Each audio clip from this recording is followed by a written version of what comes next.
Hello শিক্ষার্থী বন্ধুরা, আশা করি তোমরা ভালো আছো। আমি হানিফ স্যার আবারও তোমাদের সামনে এসেছি আরেকটি ক্লাস নিয়ে। আজকে আমি তোমাদের আলোচনা করব ভার্বের ক্লাসিফিকেশন নিয়ে, ইংলিশ সেকেন্ড পেপারের। অর্থাৎ এই ক্লাসটি যারা তোমরা এইচএসসি পড়ো, যারা এসএসসি পড়ো, অথবা মানে যারা অনার্সে পড়তেছো, অথবা যারা ডিগ্রি পাস কোর্সে পড়ো, এবং যারা জব শেখার তাদের জন্য কাজে লাগবে। অর্থাৎ for any class grammatical item, this is that's why it is very important for everybody. তো আশা করি তোমরা সবাই খাতা কলম নিয়ে বসে পড়েছো। আমি একটু আলোচনা করব, সেই সাথে তোমাদেরকে অবশ্যই অনুরোধ জানাচ্ছি তোমরা আমার পেজটা রিকোয়েস্ট করবে, লাইক দিবে, ফলো দিবে, এবং পারলে শেয়ার করবে। লাইক কমেন্টস দিয়ে আমার সঙ্গে থাকার জন্য আবারও অসংখ্য ধন্যবাদ জানাচ্ছি। তো আজকের এই পড়ন্ত বিকেলে ক্লাসে আমি শুরু করছি আলোচনা ভার্ব নিয়ে। তো তোমরা সকলেই জানো যে verb it is very important and action word. A verb is an action word. It is very very important because without a verb it is quite impossible to build up a sentence, to make a sentence, প্রথমে আমি বলেছি আজকে আমাদের ভার্বের classification নিয়ে বলবো। তো verb মানে প্রধানত দুটি ভাগে ভাগ করা হয়। এই ভার্বগুলোকে দুই ভাগে ভাগ করা যায়, একটা হচ্ছে ফাইনাইট ভার্ব আর একটা হচ্ছে নন ফাইনাইট ভার্ব। তো বন্ধুরা, আমি তোমাদের একদম খুব সংক্ষিপ্তভাবে একদম পুরোপুরি ধারণাটা মাথায় যেন থাকে তোমাদের, সেইভাবে আমি বলছি যে finite verb, non finite verb. তো প্রথমেই তুমি চিন্তা করো যে ফাইনাইট ভার্ব আসলে কি, নন ফাইনাইট ভার্ব কি। মনে রেখো, এক ধরনের ভার্ব আছে যে ভার্ব ছাড়া বাক্যের টেন্স বোঝা যায় না, অর্থাৎ বাক্যটি কোন টেন্স সেটা আমরা উই কান্ট ক্লিয়ারিফাই দে, ওই ভার্বটাই হচ্ছে ফাইনাইট ভার্ব। আর ফাইনাইট ভার্ব একটি বাক্যে, একটি সিম্পল সেন্টেন্সে সাধারণত একটি ফাইনাইট ভার্ব থাকবে। আর মনে রেখো, ফাইনাইট ভার্ব ছাড়া বাক্যে অন্যান্য যত ভার্ব থাকুক না কেন, একটি থাকুক, বাড়তি, দুটো থাকুক, তিনটা থাকুক, যত ভার্ব থাকবে ওই ভার্বগুলো নন ফাইনাইট ভার্ব, ওই ভার্বগুলো ফাইনাইট ভার্ব নয়। তাহলে আমরা বুঝতেই পারছি যে ভার্বের দুটি বংশধর, একটা হচ্ছে প্রধান ভার্ব আর একটা হচ্ছে অপ্রধান ভার্ব। দ্যাট মিন্স বাক্যের টেন্স আমরা যোগ করে বলতেছি যে বাক্যের ভার্বগুলোকে আমরা দুটি ভাগে বিভক্ত করলাম। যে একদম প্রধান ভার্ব, দ্যাট মিন্স বাক্যের মেরুদণ্ড বা বাক্যের টেন্স নির্ধারণ করে যে ভার্বটা, সেটা হচ্ছে ফাইনাইট ভার্ব। আর নন ফাইনাইট ভার্ব হচ্ছে একটা বাক্যের অন্যান্য বা অপ্রধান ভার্বগুলো। যেমন আমি একটি এক্সাম্পল নিচে লিখছি, I wanted to help you. Here is a sentence I have written that I wanted to help you. It's a simple sentence and you know that wanted একটা verb, help একটা another verb. তো প্রিয় শিক্ষার্থীরা, দেখতেই পাচ্ছ যে I wanted to help you, এখানে কিন্তু বাক্যটি পাস্ট টেন্স। আর এটা যে পাস্ট টেন্স, এটা দেখলাম আমরা কোনটা দিয়ে, দেখতে পাচ্ছি কিন্তু আমরা ওয়ান্টেড দিয়ে। সো ওয়ান্টেড এটা হচ্ছে বাক্যের ফাইনাইট ভার্ব। আর ফাইনাইট ব্যতীত বাক্যে যতগুলো ভার্ব থাকবে সবগুলো ভার্বই হচ্ছে non finite verb. And non finite ভার্বের ক্লাসিফিকেশন রয়েছে, ফাইনাইট ভার্বের ক্লাসিফিকেশন রয়েছে। আমরা এক এক করে দেখি একটু। তো ফাইনাইট ভার্ব এটাকে আবার দুই ভাগে বিভক্ত করা হয়েছে, auxiliary and principal verb. Auxiliary verb, principal verb, তার মানে হচ্ছে যেগুলো বাক্যের টেন্স মিনস করে বা টেন্সকে আইডেন্টিফাই করে, এই ভার্বগুলোকে আবার দুটি ভাগে বিভক্ত করা হয়েছে, অক্সিলারি অ্যান্ড প্রিন্সিপাল। এখন অক্সিলারি ভার্বকে দেখো আবার দুই ভাগে ভাগ করা হয়েছে, প্রাইমারি অক্সিলারি যেগুলো am, is, are, was, were এগুলো, আর মরাল অক্সিলারি হচ্ছে can, could, may, might, shall, should এগুলো। তাহলে দেখতে পাচ্ছি আমরা এই অক্সিলারি ভার্ব তারাও কিন্তু বাক্যের মেন ভার্ব হতে পারে। হ্যাঁ, অনেক সময় বাক্যে এম, ইজ ছাড়া আর কোনো ভার্ব নেই, যেমন I am a student, I am a job seeker, I am a banker, I am a teacher. তাহলে এইখানে কিন্তু এম ছাড়া অন্য কোনো ভার্ব নেই। That's why am, is, are এগুলোও অক্সিলারি ভার্ব হলেও they are finite verb, they can be finite verb. আচ্ছা, তাহলে হচ্ছে তারা ফাইনাইট ভার্ব। আবার অক্সিলারি, এরা হচ্ছে অক্সিলারি। অক্সিলারি আবার দুই ধরনের, প্রাইমারি অক্সিলারি আর হচ্ছে মরাল অক্সিলারি। এই মরাল অক্সিলারি লিস্ট আপনাদের জানা থাকতে হবে অবশ্যই, কারণ হচ্ছে can, could, may, might, shall, should এগুলো হচ্ছে মরাল অক্সিলারি। মরাল অক্সিলারি আরও আছে, ইউজ টু, নিড, ডিয়ার, এগুলো হচ্ছে মরাল অক্সিলারি ভার্ব।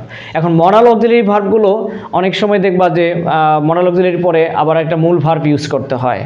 আচ্ছা, তারপর প্রিন্সিপাল ভার্ব। প্রিন্সিপাল অর্থাৎ অক্সিলারি ফাইনাইটের আরেকটা পার্ট হচ্ছে ফাইনাইটের দুইজন সন্তান ধরে নিই আমরা, একজন হচ্ছে অক্সিলারি আর একজন হচ্ছে principal.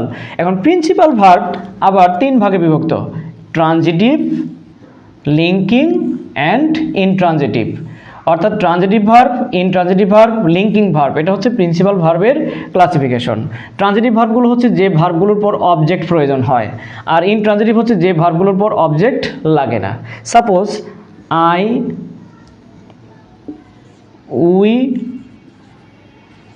made him, we made him, the sentence is it's a complete sentence but the meaning is not complete. You know, we made him, আমরা তাকে বানিয়েছিলাম, মেক মানে তৈরি করা বা বানানো, আমরা তাকে তৈরি করেছিলাম, বানিয়েছিলাম, it's a incomplete, the meaning of the sentence is incomplete. এখন দেখেন এখানে যদি আমরা বলি we made him captain, we made him captain, তাহলে এই অবজেক্টটা দেওয়াতে, এই বাড়তি অবজেক্টটা দেওয়াতে এই মেড ভার্বটা অর্থ এখানে এখন ক্লিয়ার হলো, কমপ্লিট হলো। এই কারণেই এটা হচ্ছে ট্রানজিটিভ ভার্ব, যার পরে অবশ্যই একটা কী লাগবে, অবজেক্ট লাগবে। আর ইনট্রানজিটিভ ভার্ব যার পরে অবজেক্ট প্রয়োজন হয় না, যার পর অবজেক্ট প্রয়োজন হয় না, এটা হচ্ছে ইনট্রানজিটিভ ভার্ব।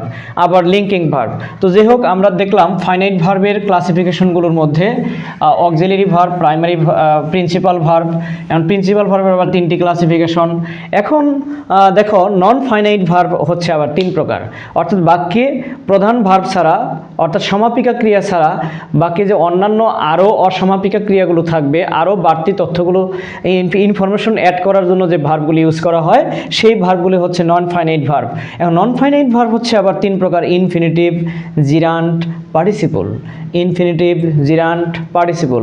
ইনফিনিটিভ হচ্ছে টু সহ ভার্বের প্রেজেন্ট ফর্ম, যেটা কিনা বাক্যে উদ্দেশ্য বোঝাতে ব্যবহৃত হয়, কোনো একটা পারপোজ, কোনো একটা উদ্দেশ্য। যেমন I went to Dhaka, I went to Dhaka, ইচ্ছেগুলো এখানে আমি আই ওয়েন্ট টু ঢাকা, এটা হচ্ছে কমপ্লিট সেন্টেন্স। এই বাক্যে যদি আরেকটি ভার্ব ইউজ করি তাহলে ওই ভার্বটাই হবে আমরা ইনফিনিটিভ ইউজ করতে পারি। যেমন আই ওয়েন্ট টু ঢাকা, আমি বাক্যে যোগ করলাম to buy a car. I went to Dhaka to buy a car, এই বাক্যে টু বাই এটি হচ্ছে ইনফিনিটিভ, অর্থাৎ টু সহ ভার্বের প্রেজেন্ট ফর্ম। আর এটা কিন্তু ঢাকা যাওয়ার, এই যাওয়ার উদ্দেশ্য বুঝিয়েছে। এইভাবে যখন উদ্দেশ্য বোঝাবে তখন সেটা হচ্ছে ইনফিনিটিভ। আচ্ছা, তারপর হচ্ছে জিরান্ট। এই অপ্রধান ভার্বগুলো বাক্যে জিরান্ট হতে পারে, ইনফিনিটিভ হতে পারে, যেমন ঠিক তেমনি জিরান্টও ব্যবহার করতে পারি আমরা। জিরান্ট আবার বাক্যে নাউন হিসেবে কাজ করবে, জিরান্ট হচ্ছে বাক্যে নাউন হিসেবে কাজ করবে। আচ্ছা, যেমন আমরা যদি বলি যে reading, I like reading, I like reading.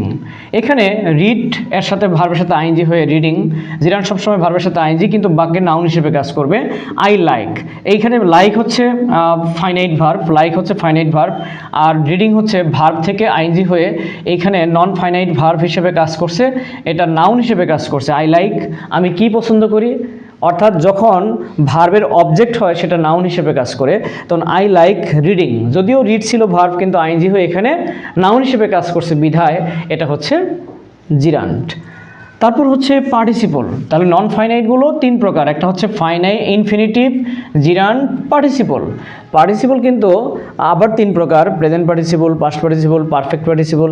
তো পার্টিসিপল কি, পার্টিসিপল হচ্ছে ভার্ব যখন অ্যাডজেক্টিভের মতো কাজ করে, ভার্ব যখন অ্যাডজেক্টিভের মতো কাজ করে তখন সেটা হচ্ছে পার্টিসিপল, একটা অর্থাৎ অবস্থা বোঝায়, এটা পরিস্থিতি বোঝাবে, মানে কেমন পরিস্থিতিতে সেটা বোঝাবে, সিচুয়েশন বোঝায়। আচ্ছা, পার্টিসিপল হচ্ছে অ্যাডজেক্টিভের কাজ করে, ভার্ব যখন অ্যাডজেক্টিভের কাজ করে, তো ভার্ব অ্যাডজেক্টিভের কাজ হয় সেটা আইএনজি যুক্ত হতে পারে, আবার V3 হয়ে হতে পারে, এরকম আর কি, হ্যাভিং যুগ হয়ে হতে পারে, ওটা হচ্ছে পারফেক্ট পার্টিসিপল।